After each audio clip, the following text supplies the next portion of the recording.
আসসালামু আলাইকুম। দুপুর ১২টা ১০ বাংলাদেশে বেতার রংপুর স্থানীয় খবরে আমন্ত্রণ জানাচ্ছি শাহিদা মিল্কি। সারা দেশে যথাযোগ্য ধর্মীয় মর্যাদায় গতরাতে পবিত্র শবে বরাত পালিত হয়েছে। হিজরি সালের শাবান মাসের ১৪ তারিখ দিবাগত রাতটি মুসলমানরা শবে বরাত বা সৌভাগ্যের রজনী হিসেবে পালন করে থাকেন। এ রাতটি লাইলাতুল বরাত হিসেবেও পরিচিত। ধর্মপ্রাণ মুসলমানগণ মহান আল্লাহর রহমত ও নৈকট্য লাভের আশায় নফল নামাজ, কোরআন তেলাওয়াত, জিকির আজকার ও মিলাদ মাহফিল সহ ইবাদত বন্দেগীর মাধ্যমে এই রাত অতিবাহিত করেন। এ উপলক্ষে মুসলিম উম্মার সুখ, শান্তি ও সমৃদ্ধি কামনা করে বিশেষ মোনাজাত করা হয়। আজ সরকারি ছুটি। সারা দেশের মতো রংপুরেও যথাযথ ধর্মীয় ভাবগাম্ভীর্যের মধ্যে দিয়ে শবে বরাত পালিত হয়। এ উপলক্ষে নগরীর কেরামতিয়া জামে মসজিদে আলোচনা, রাতব্যাপী ইবাদত বন্দেগী, মিলাদ ও দোয়া মাহফিলের আয়োজন করা হয়। অন্যান্য মসজিদগুলোতেও ধর্মীয় আলোচনা, জিকির আজকার ও দোয়া মাহফিলের মধ্যে দিয়ে শবে বরাত পালিত হয়। এছাড়াও মুন্সিপাড়া, নূরপুর ও মাহিগঞ্জ কবরস্থান সহ বিভিন্ন কবরস্থানে কবরবাসীর রুহের মাগফিরাত কামনা করে কবর জিয়ারত করেন মুসল্লিরা।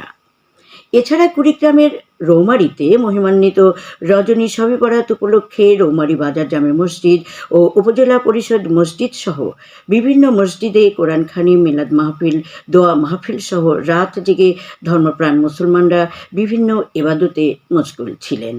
অনেকেই মৃত ব্যক্তিদের রুহের মাগফিরাত কামনায় বিভিন্ন কবরস্থানে কবর জিয়ারত করে সৃষ্টিকর্তার নিকট ক্ষমা প্রার্থনা করেন। গাইবান্ধায় যথাযথ ধর্মীয় ভাব গাম্ভীর্য এবং ইবাদত বন্দেগীর মধ্যে দিয়ে গত রাতে পবিত্র শবে বরাত পালিত হয়েছে।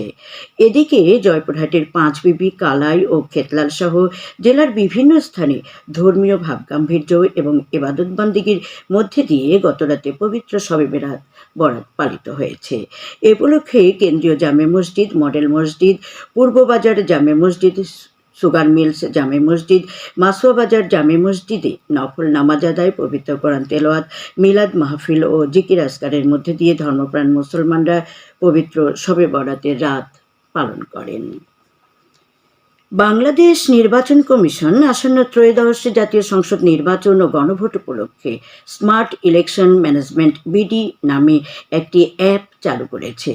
গতকাল নির্বাচন কমিশনের এক সংবাদ বিজ্ঞপ্তিতে জানানো হয়, অ্যাপটির মাধ্যমে ভোটাররা তাদের জাতীয় পরিচয়পত্র দিয়ে তাদের ভোট কেন্দ্র অনুসন্ধান করতে পারবেন। অ্যাপটিতে নির্বাচন সংক্রান্ত যাবতীয় তথ্য পাওয়া যাবে। ত্রয়োদশ জাতীয় সংসদ নির্বাচন ও গণভোট উপলক্ষে রংপুর সংসদীয় আসন ৫ মিঠাপুকুরে ভোট গ্রহণকারী কর্মকর্তাগণের এক প্রশিক্ষণ কর্মশালা গতকাল উপজেলা পরিষদ হলরুমে অনুষ্ঠিত হয়। বিভাগীয় কমিশনার মোহাম্মদ শহীদুল ইসলাম এতে প্রধান অতিথি ছিলেন। রংপুরের জেলা প্রশাসক ও রিটার্নিং অফিসার মোহাম্মদ এনামুল আহসান এতে সভাপতিত্ব করেন। কুড়িগ্রামে আজ বাংলাদেশে জামায়াতে ইসলামের নির্বাচনী জনসভা অনুষ্ঠিত হচ্ছে। জেলা জামায়াতের আমির আজিজুর রহমান স্বপনের সভাপতিত্বে কুড়িগ্রাম সরকারি কলেজ মাঠে আয়োজিত জনসভায় ইতিমধ্যে দলীয় প্রার্থীসহ অন্যান্য নেতৃবৃন্দ বক্তব্য রাখছেন। এই জনসভায় প্রধান অতিথি হিসেবে উপস্থিত থাকার কথা রয়েছে বাংলাদেশ জামায়াতে ইসলামের আমির ডাক্তার শফিকুর রহমানের। এছাড়া উপস্থিত থাকবেন জামায়াতের সহকারী সেক্রেটারি জেনারেল মৌলানা আব্দুল হালিম, ইসলামী ছাত্র শিবিরের কেন্দ্রীয় সভাপতি সিকবাতুল্লাহ, জাতীয় নাগরিক পার্টির সদস্য সচিব আক্তার হোসেন ও মুখ্য সংগঠক হাসনাত আবদুল্লাহ। পরে জামায়াতে ইসলামের আমির ডাক্তার শফিকুর রহমান লালমনিরহাটের তিস্তা ব্যারেজের হেলিপ্যাডে মাঠে নির্বাচনী জনসভায় যোগ দেবেন। জামায়াতের আমিরের আগমন উপলক্ষে জনসভা স্থলসহ আশেপাশের এলাকায় ব্যাপক নিরাপত্তা ব্যবস্থা গ্রহণ করেছে আইন শৃঙ্খলা রক্ষাকারী বাহিনী। আলু চাষাবাদের আধুনিক প্রযুক্তি, বহুমুখী ব্যবহার এবং হিমাগারের গুণগত মান শীর্ষক এক কর্মশালা গতকাল গাইবান্ধার গোবিন্দগঞ্জে অনুষ্ঠিত হয়েছে। কর্মশালায় প্রধান অতিথি ছিলেন বাংলাদেশ কোল্ড স্টোরেজ অ্যাসোসিয়েশনের সভাপতি মোস্তফা আহাদ চৌধুরী। অন্যান্যের মধ্যে অবসরপ্রাপ্ত অতিরিক্ত সচিব সুশান্ত কুমার প্রামাণিক, গাইবান্ধা কৃষি সম্প্রসারণ অধিদপ্তরের উপপরিচালক মোহাম্মদ আতিকুল ইসলাম বক্তব্য রাখেন। কর্মশালায় আধুনিক প্রযুক্তির ব্যবহার, উন্নত জাত নির্বাচন, মাটি পরীক্ষা ভিত্তিক সার ব্যবস্থাপনা, সুষম সেচ, রোগবালাই দমন ও যান্ত্রিকীকরণের বিষয় আলোচনা করা হয়। কর্মশালা শেষে অংশগ্রহণকারীদের মাঝে প্রশিক্ষণ উপকরণ বিতরণ করা হয়। রংপুরে 2 কেজি গাঁজা ও একটি রেজিস্ট্রেশনবিহীন ব্যাটারি চালিত অটোসহ একজনকে আটক করেছে ডিবি পুলিশ।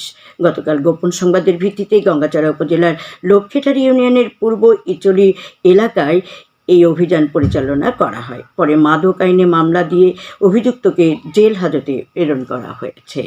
সব শেষে আবহাওয়া। আজ সন্ধ্যে 6টা পর্যন্ত পূর্বাভাসে বলা হয়েছে, দেশের অভ্যন্তরীণ নদীবন্দরগুলোর জন্য কোনো সতর্কবাণী নেই এবং কোনো সংকেতও দেখাতে হবে না। খবর শেষ হলো। আমাদের পরবর্তী স্থানীয় খবর প্রচারিত হবে বেলা 2টা 5 মিনিটে।